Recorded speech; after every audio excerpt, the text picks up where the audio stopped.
Hello everyone, welcome back into this channel, and today I want to share the tutorial how to use Google Calculator on your phone.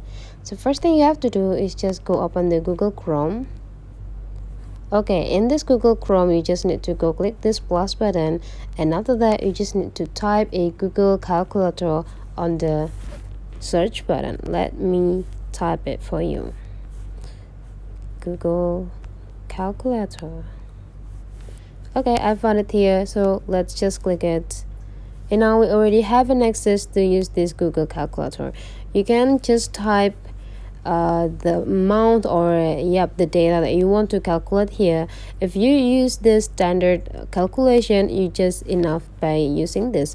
But if you want to do a complicated calculation, you just need to go click FX.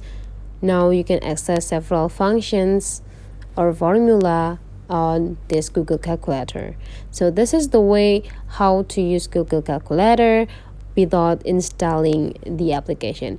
So if you find that this tutorial is useful for you, don't forget to leave some comment, like and subscribe into this channel.